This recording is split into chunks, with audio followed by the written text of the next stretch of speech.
Hello दोस्तों, स्वागत है हमारे YouTube चैनल में।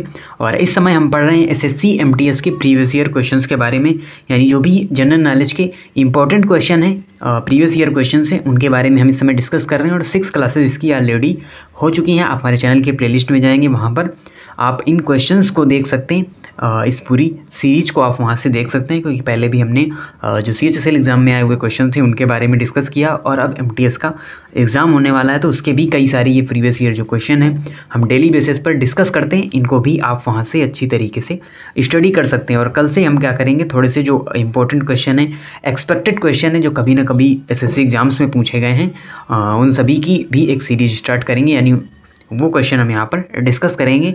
अभी तो ये एज इट इज़ MTS के प्रीवियस ईयर क्वेश्चन है जो एज इट इज़ एग्ज़ाम में पूछे गए हैं।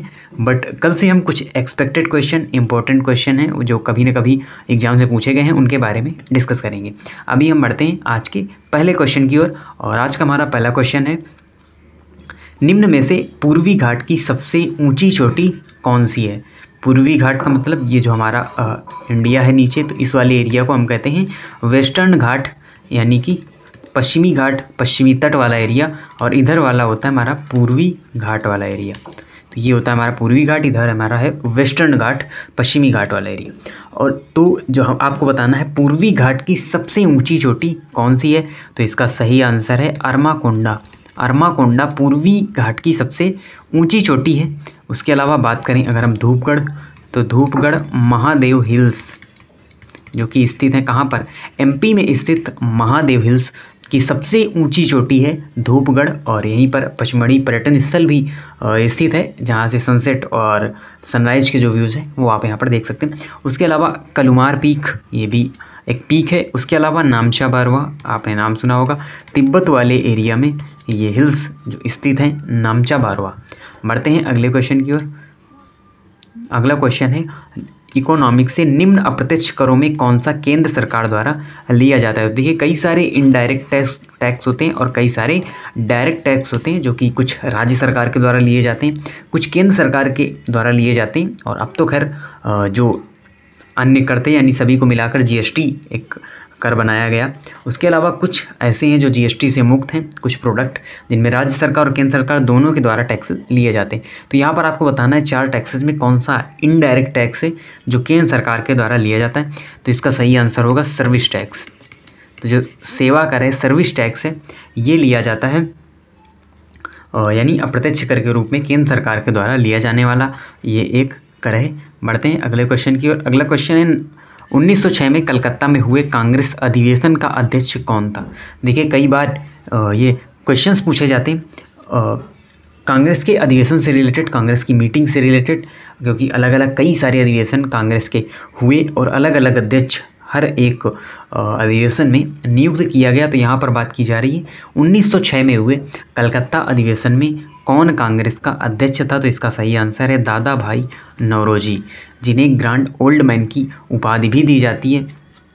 दादा भाई नौरोजी को यही 1906 में कलकत्ता अधिवेशन के अध्यक्ष थे। उसके अलावा बात करें अगर हम गोपाल कृष्ण गोखले की, 1905 में जो अधिवेशन हुआ था उसके अध्यक्ष थे गोपाल कृष्ण गोखले। और लाला लाजपत राय 1920 में जो कांग्रेस का अधिवेशन हुआ था उसके अध्यक्ष थे लाला लाजपत राय। बढ़ते हैं अगले क्वेश्चन की ओर। अगला क्वेश्चन है, निम्न में कौन पादप जगत का सबसे निचला पौधा है, यानी lower most plant of plant kingdom कौन सा है? तो कई सारे प्रकार आप देखेंगे प्लांट किंगडम में आपको देखने को मिलेंगे। थैलोफाइटा है, बराफाइटा है, टेरिडोफाइटा है। तो इसका जो सही आंसर होगा वो होगा थैलोफाइटा। तो थैलोफाइटा लोअर मोस्ट प्लांट्स हैं, lower most plants of plant kingdom, Thallophyta. उसके अलावा ब्रायोफाइटा के बारे में भी एक क्वेश्चन आया था, पिछली क्लासेस में हमने पढ़ा था, जो उभयचर यानी एम्बिफियन ऑफ द प्लांट, पौधों का उभयचर किसको माना जाता है? ब्रायोफाइटा। वर्ग के जो भी प्लांट्स होते हैं ये सभी उभयचर होते हैं, यानी जल और स्थल दोनों जगह पाए जाते हैं। तो ये भी एक क्वेश्चन बन सकता है। बाकी आपसे पूछा जाए lower most plants of plant kingdom, तो वो है आपका थैलोफाइटा। बढ़ते हैं अगले क्वेश्चन की ओर। अगला क्वेश्चन है, योजना आयोग को नीति आयोग में किस तारीख को बदला गया? तो देखिए, सबसे पहले 15 मार्च 1950 ईस्वी को योजना आयोग की स्थापना की गई थी। यानी प्लानिंग कमीशन फॉर्म्ड इन 1950। 1950 में योजना आयोग की स्थापना की गई, बट फिर क्या हुआ अभी, यानी कि 1 जनवरी 2015 को इसको रिप्लेस कर दिया गया, यानी इसकी जगह यहाँ पर नीति आयोग की स्थापना की गई। नीति आयोग बनाया गया, किसकी जगह पर, प्लानिंग कमीशन योजना आयोग की जगह नीति आयोग का कॉन्सेप्ट यहाँ पर लाया गया और इसकी शुरुआत हुई थी 1 जनवरी 2015 को। यानी योजना आयोग सेम रहेगा, बट उसका नाम बदल दिया गया, उसका प्रारूप बदल दिया गया और इसे बना दिया गया नीति आयोग। और नीति आयोग का जो अध्यक्ष होगा, यानी पदेन अध्यक्ष हम कह लें, कौन होता है नीति आयोग का अध्यक्ष, तो ये होता है भारत का प्रधानमंत्री इस नीति आयोग का अध्यक्ष होता है। यानी जो हमारे वर्तमान में प्राइम मिनिस्टर हैं नरेंद्र मोदी, वही नीति आयोग के अध्यक्ष हैं। उसके अलावा अगर हम बात करें नीति आयोग के CEO कौन हैं, अमिताभ कांत। तो अमिताभ कांत वर्तमान में नीति आयोग के CEO हैं।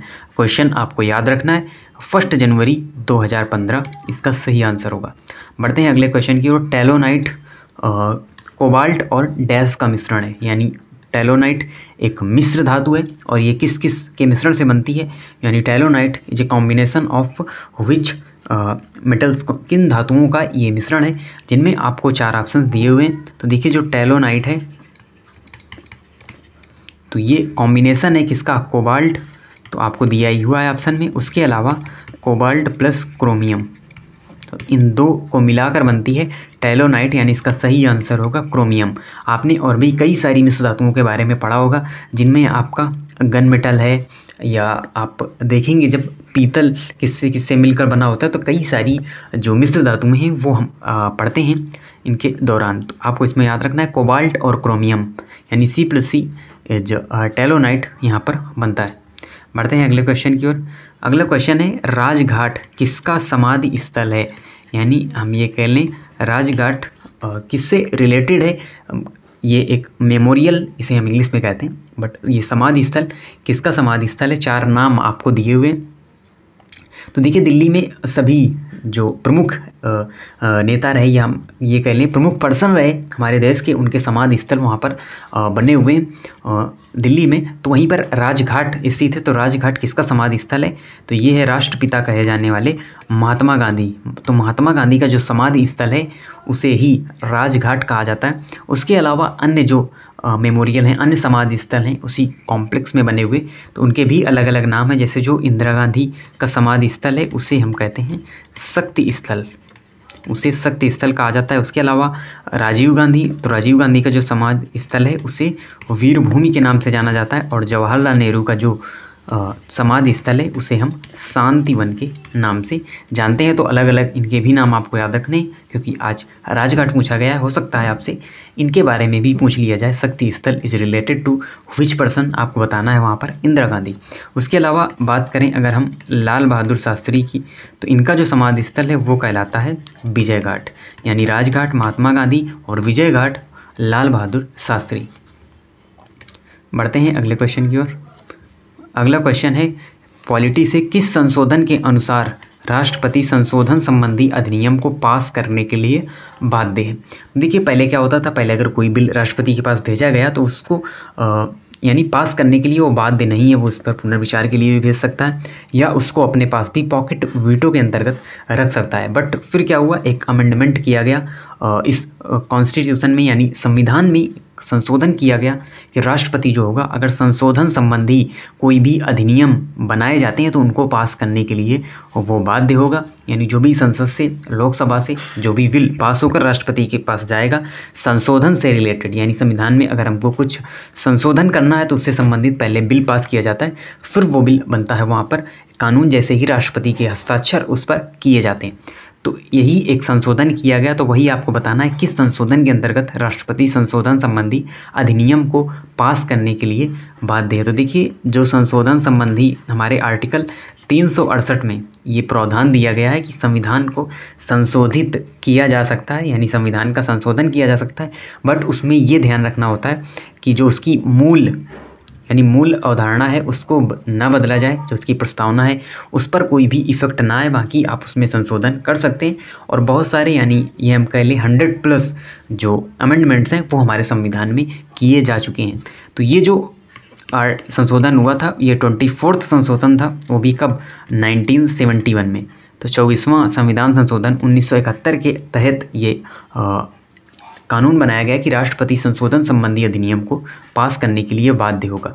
उसके अलावा इम्पॉर्टेंट अमेंडमेंट है यहाँ पर 44वां अमेंडमेंट 1978 में लाया गया था, जिसके अंतर्गत संपत्ति के अधिकार को मूल अधिकार से हटाकर कानूनी अधिकार बनाया गया था। तो ये भी आपको यहाँ पर याद रखना है। बढ़ते हैं अगले क्वेश्चन की ओर।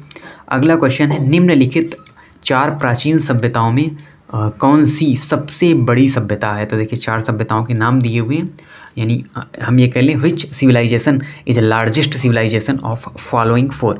तो आप यहाँ पर देखेंगे मेसोपोटामिया है, चीन है, मिस्र है, इंडस वैली सिविलाइजेशन है यानी कि सिंधु घाटी सभ्यता है। तो यहाँ पर आपको बताना है कौन सी सबसे बड़ी सभ्यता है। तो इसका सही आंसर होगा सिंधु घाटी सभ्यता, यानी जो इंडस वैली सिविलाइजेशन है ये हमारी सबसे बड़ी प्राचीन सभ्यताओं में से एक है। क्योंकि आप देखेंगे वर्तमान की अगर हम बात करें तो वर्तमान में इंडिया का गुजरात वाला एरिया, उसके साथ ही साथ पाकिस्तान का एरिया और अफ़गानिस्तान का भी कुछ एरिया इस इंडस वैली सिविलाइजेशन के अंतर्गत आता है। पहले अगर हम बात करें त्रिकोणीय रूप में इसका विस्तार देखने को मिलता है भारत, पाकिस्तान और अफ़गानिस्तान के बीच में। और आप देखेंगे चीन की सभ्यता चीन तक सीमित, मिस्र की सभ्यता मिस्र तक ही सीमित और मेसोपोटामिया कुछ अरब कंट्रीज तक ये जो सभ्यता है वो सीमित रही। अगला क्वेश्चन है पृष्ठ क्षेत्रफल के दृष्टिकोण से विश्व की सबसे बड़ी झील कौन सी है। तो आपको बताना है पृष्ठ क्षेत्रफल के दृष्टिकोण से, यानी विश्व की अगर हम सबसे बड़ी लेक्स की बात करें यानी which is largest lake of the world, तो कौन सी लेक है। 4 ऑप्शन आपके सामने दिए हुए हैं। तो यहाँ पर इसका जो सही आंसर होगा वो होगा कैस्पियन सागर। देखिए इसके नाम में सागर है लेकिन आपको कंफ्यूज नहीं होना, ये एक लेक है, यानी कैस्पियन सागर एक झील है और यही विश्व की लार्जेस्ट झील है, लार्जेस्ट लेक्स ऑफ वर्ल्ड है कैस्पियन सागर, कैस्पियन सी इसे कहा जाता है। बट ये एक लेक है, आपको कंफ्यूज बिल्कुल भी नहीं होना इस क्वेश्चन में। और कैस्पियन सागर और इसे ही विश्व की सबसे बड़ी खारे पानी की झील भी माना जाता है, यानी विश्व की सबसे बड़ी खारे पानी की जो झील है वो ये कैस्पियन सागर। और चिल्का लेक की अगर हम बात करें तो भारत की अगर खारे पानी की सबसे बड़ी झील की बात आती है तो फिर वहाँ पर चिल्का लेक ऑप्शन सही होता है। और अगर विश्व की बात आए तो कैस्पियन सागर, कैस्पियन सी सबसे बड़ी झील है। और इसका जो पृष्ठ क्षेत्रफल है, surface area of Caspian Sagar is 371,000 kilometre square, यानी 3,71,000 किलोमीटर स्क्वायर का इसका पृष्ठ क्षेत्रफल है। बढ़ते हैं अगले क्वेश्चन की ओर। अगला क्वेश्चन है who is the author of black beauty. तो कभी कभी देखिए हमसे जो फॉरेन राइटर्स हैं उनके बारे में भी पूछ लिया जाता है। तो who is the author of black beauty, black beauty के ऑथर कौन है। तो इसका सही आंसर होगा अन्ना सेवेल। अन्ना सेवेल ब्लैक ब्यूटी की ऑथर हैं। उसके अलावा चार्ल्स डिकेंस के भी कई सारे नॉवेल्स आते हैं जिनके बारे में आपने पढ़ा होगा, तो ये सभी फॉरेन राइटर। अगला क्वेश्चन है निम्न प्रसिद्ध स्मारकों में से किसको पैलेस ऑफ विंड्स कहा जाता है, यानी which monuments is called the palace of winds. इसमें है ताजमहल, ले महल, विक्टोरिया महल और हवा महल। तो इसका जो सही आंसर होगा वो होगा हवा महल। आप इसको अगर डिकोड करेंगे, इसको आप हिंदी में ट्रांसलेट करेंगे पैलेस ऑफ विंड्स यानी हवा का महल, तो इसके नाम में ही इसका आंसर छुपा हुआ है। Palace of winds called is हवा महल, क्योंकि इसमें लगभग 952 एग्जैक्ट नंबर थोड़ा सा मिस हो रहा है, बट लगभग 952 जो विंडोज़ हैं इस हवा महल में उपस्थित हैं, जो कि राजस्थान के जयपुर में स्थित है ये हवा महल, और इसीलिए इसे हवा का महल कहा जाता है, पैलेस ऑफ विंड्स कहा जाता है। उसके अलावा विक्टोरिया मेमोरियल स्थित है कहाँ पर, कोलकाता में स्थित है। ले महल लेह में स्थित है, और ताजमहल सभी आप लोग जानते हैं आगरा में स्थित है ताजमहल। तो ये हमारे आज के इम्पोर्टेंट 12 क्वेश्चन थे, और इसी प्रकार के इन्फॉर्मेटिव वीडियोज़ के लिए हमारे चैनल को सब्सक्राइब करें, साथ ही साथ बेल आइकन को भी प्रेस करें, जिससे जो भी न्यू वीडियो अपलोड होता है उसकी नोटिफिकेशन आपको मिल सके। इसी तरीके से सीरीज़ से जुड़े रहिए। देखिए 7 क्लासेस हम इसमें कंप्लीट कर चुके हैं, 7 सेट कंप्लीट कर चुके हैं, और ये हैं MTS एग्ज़ाम के as it is previous year question. अब हम क्या करेंगे, कल से हम कुछ दिनों तक, क्योंकि 5 अक्टूबर से ही ये एग्ज़ाम स्टार्ट होने वाले हैं MTS की, और कल से हम क्या करेंगे, कुछ एक्सपेक्टेड क्वेश्चन और important question, expected and important question for SSC exams के नाम से फिर एक सीरीज स्टार्ट होगी। यानी कभी न कभी जो SSC के अलग अलग एग्जाम से पूछे गए क्वेश्चन हैं उनको हम एक जगह कंपाइल करके उन क्वेश्चंस के बारे में भी डिस्कस करेंगे जिनके चांसेस हैं यहाँ पर MTS के एग्ज़ाम में पूछे जाने, क्योंकि यही पैटर्न MTS के एग्ज़ाम में आपको देखने को मिलेगा। क्योंकि जो हम क्वेश्चन आपको बता रहे हैं ये एज इट इज़ क्वेश्चन है, तो इसी प्रकार का उनका प्रोफॉर्मा होता है, हम ये कह लें, क्योंकि सभी यहाँ पर सभी सेगमेंट से क्वेश्चन आपसे पूछे जाते हैं। तो आप इसी तरीके से चैनल से जुड़े रहिए। मिलते हैं आपसे नेक्स्ट वीडियो में, तब तक के लिए धन्यवाद।